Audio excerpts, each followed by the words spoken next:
Good afternoon, students. Welcome to my new channel AD Political Classes by सीमा आर्या। बेटा हमने start की हुई है MA political science final. Bharat की विदेश नीति हमारे पेपर का नाम है और सेक्शन 3 हम कर रहे हैं। अब देखो टॉपिक 1 हम कर चुके हैं बेटा इसमें, ठीक है। टॉपिक 1 था भारत और चीन के संबंध। टॉपिक 2 में हमने उठाया भारत पाकिस्तान के संबंध। इन दोनों के अगर आप क्वेश्चन अच्छे से प्रिपेयर कर लेते हो सारे पार्ट, चाहे वो युद्ध पूछे जाए चाहे समझौते पूछे जाए, तो बेटा आपका एक क्वेश्चन प्रिपेयर हो जाता है सेक्शन 3 से। पक्का आएगा इन दोनों में से एक क्वेश्चन। मैं आपसे डिस्कस भी करूंगी वीडियोस के एंड में इस सेक्शन के कि प्रीवियस क्वेश्चंस कैसे आए हुए हैं। इसमें हम इंट्रोडक्शन पार्ट लेंगे। आप इस इंट्रोडक्शन पार्ट को अपने अगले क्वेश्चंस में, हर क्वेश्चन में जो पाकिस्तान से रिलेटेड है उसमें ऐड करोगे, क्योंकि 2 पेज की इंट्रोडक्शन 1.5 पेज की आपने लिखनी ही है। जिन परिस्थितियों में भारत पाकिस्तान विभाजन हुआ उन्हें देखकर ही लगता था कि दोनों देशों के संबंध अच्छे नहीं होंगे। बेटा क्यों?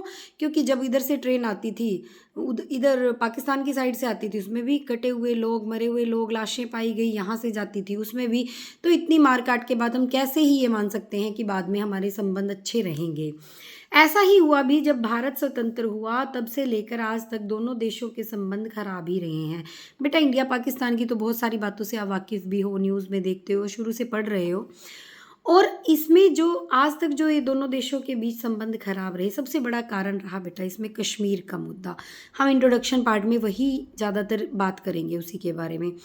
कश्मीर समस्या ऐसी है जो भारत एवं पाकिस्तान के जन्म के समय ही उत्पन्न हो गई थी और इस समस्या ने भारत पाकिस्तान संबंधों को गंभीर रूप से प्रभावित किया है बेटा।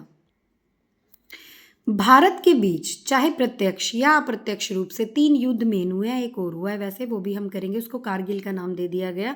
यहाँ तक कि संयुक्त राष्ट्र ने भी इसको सुलझाने का कितना प्रयास किया, बहुत प्रयास किया इंटरनेशनल लेवल पे भी, किंतु अभी तक भी इसका भारत पाकिस्तान के बीच जो ये चल रहा है ना विवाद, इसका कोई समाधान नहीं निकला। इसी प्रकार भारत पाक संबंधों में अनेक उतार चढ़ाव आते चले गए। अब हम जानेंगे बेटा कि कश्मीर का जो ये चल रहा है समस्या या मुद्दा कैसे उत्पन्न हुआ और क्यों उत्पन्न हुआ, आइए इसके बारे में हम जानते हैं। इंट्रोडक्शन पार्ट में हमें लिखना है। अब हम ये तो कह रहे हैं ना टीचर को कि ये कश्मीर विवाद है, अब ये क्यों और कैसे है ये भी हम टीचर को अपने पेपर में लिख के समझाएंगे। जब भारत स्वतंत्र हुआ तो कश्मीर स्वतंत्र राज्य बन गया। क्या हुआ था बेटा, मैं आपको शॉर्ट में बताऊं कि जब भारत आज़ाद हुआ अलग अलग राजा थे, अलग अलग राज्य थे, पाकिस्तान अलग हो गया, तो ये इस पे फोर्स नहीं किसी को किया गया कि वो भारत में रहे। अपनी इच्छा थी किसी भी राज्य की कि चाहे वो पाकिस्तान में जाके मिल जाए, चाहे स्वतंत्र रहे और या फिर भारत में मिल जाए। आइए इसको पढ़ते हैं।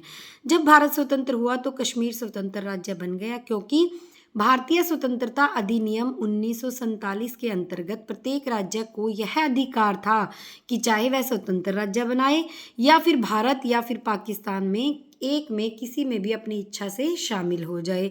कश्मीर के राजा जो हरि सिंह हैं ने निर्णय ले लिया कि जम्मू कश्मीर जो है ना तो भारत में या फिर पाकिस्तान में शामिल न होकर, नहीं होगा किसी में शामिल, वो एक स्वतंत्र राज्य बना। उसने किसी में भी शामिल होने की बात को नकार के एक स्वतंत्र राज्य बना। ये हरि सिंह जी का फैसला था।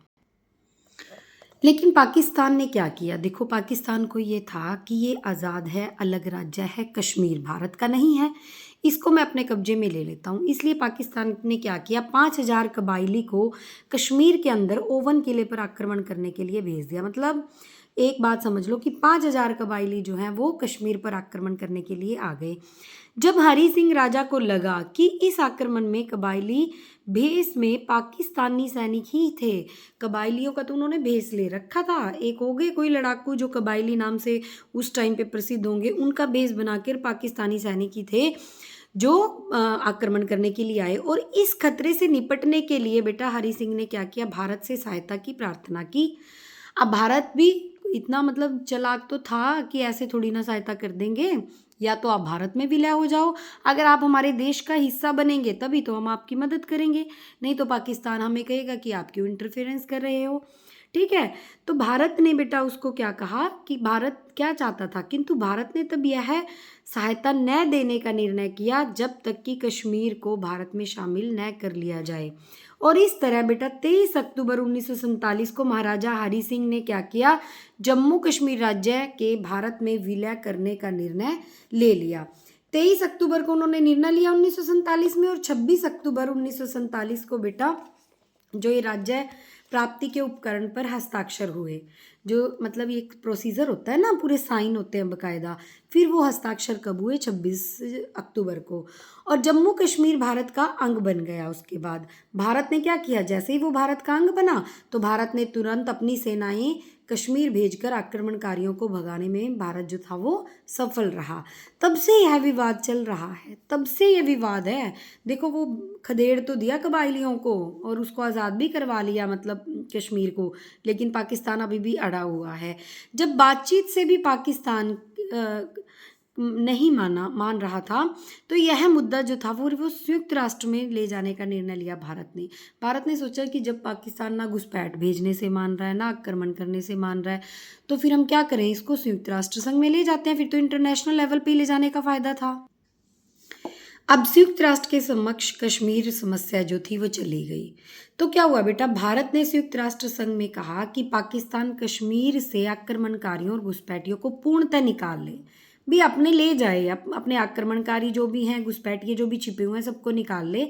तो भारत कश्मीर में अपनी सेना संख्या को कम कर लेगा वहाँ से, और संयुक्त राष्ट्र संघ की देखरेख में जनमत संग्रह करा लीजिए। भारत ने तो सलाह दी कि आप जनता से ही पूछ लो वो कहाँ रहना चाहती है, क्योंकि भारत को पता था जनता की इच्छा के क्या है कि वो भारत में रहे, ताकि कश्मीर के विलय का प्रश्न हल किया जा सके। अब उस समय देखो भारत ने साफ साफ कहा था कि आप क्या करो, जनता से पूछ लो, जनता संग्रह करा लो, और मैं अपने सैनिक यहाँ से ले जाता हूँ। अगर जनता कहेगी कि भारत में शामिल होना है तो ये मुद्दा आज ही खत्म हो जाएगा।